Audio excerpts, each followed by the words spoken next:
Well, to Saskatchewan now, where the writ has dropped, and early polls say it will be a tight provincial race.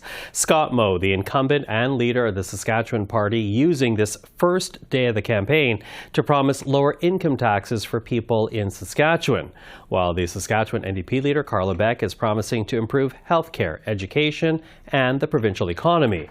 Election day in the province is October the 28th. Well, with more on the Saskatchewan campaign, we're now joined by Murray Mandrake, columnist with the Regina Leader Post. Murray, good to see you. Thank you for being here. Thanks for inviting me. Listen, going into this campaign, the numbers suggest that this will be a tight race, rather, for both Scott Moe and Carla Beck. Very briefly with each of them, what does each leader face in terms of a challenge going into this campaign? Tighter, and the challenge for is really the record for both of them, except it's a different challenge. The Premier has to account for his own 6-year record since becoming Premier, taking over from Brad Wall, and a lagging economy, healthcare, education problems pre, post, and during the pandemic.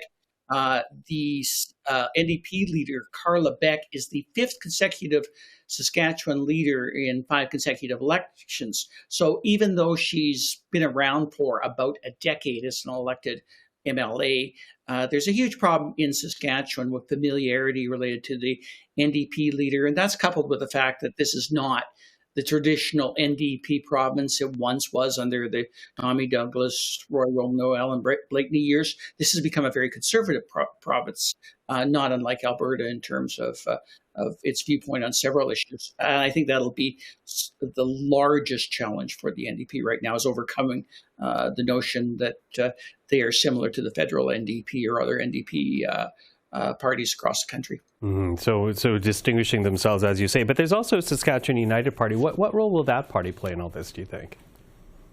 Well, that might be interesting because they have 3 candidates right now that are former Saskatchewan Party MLAs, disenchanted, that are running for them in various ridings. Now, no one is expecting them to have a huge impact, because where they happen to be running, mostly in rural Saskatchewan ridings, in the case of one former Saskatchewan Party MLA on the suburban riding in southeast Saskatoon, there might be a little bit more impact, but the Sask Party is so strong in rural Saskatchewan. They won every rural Saskatchewan seats last election. There's been redistribution, but they won every Saskatchewan seat last election by at least a margin of 35%. There was no other party that got 35% in the last election. It would be rather phenomenal if the NDP had a breakthrough in rural Saskatchewan anywhere, much like the situation is in Alberta.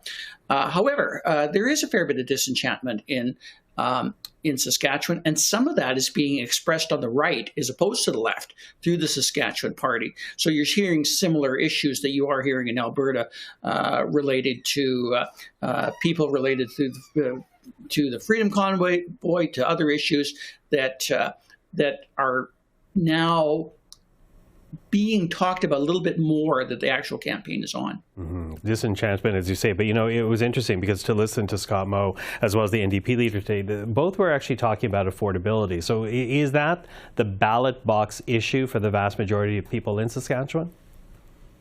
Well, it's a strange province in the sense that there's always quirky issues that are really off the page, but there's always the meat and potato issues. And this is a very pragmatic province in which there's a lot of just standard issues of trying to get by.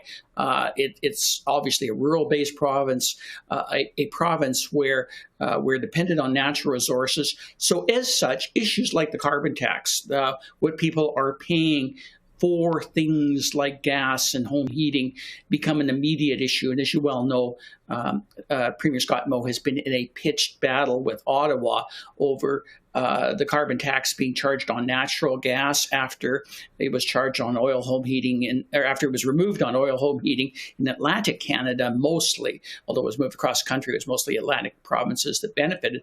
And he hasn't let Saskatchewan people forget that. In essence, he's running against Justin Trudeau Jagmeet Singh and the federal government. And he's trying very hard to link the federal NDP to the federal Conservatives, and obviously the provincial NDP is the linkage that he is running against in this particular election.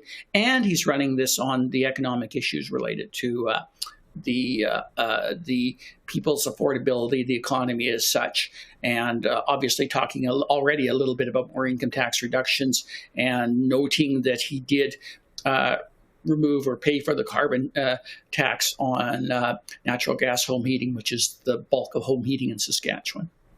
Well, it's just begun, and we're watching very closely from here in Ottawa. Murray, thank you for this. Hopefully we'll speak again in the course of this campaign. Very, very welcome, and anytime.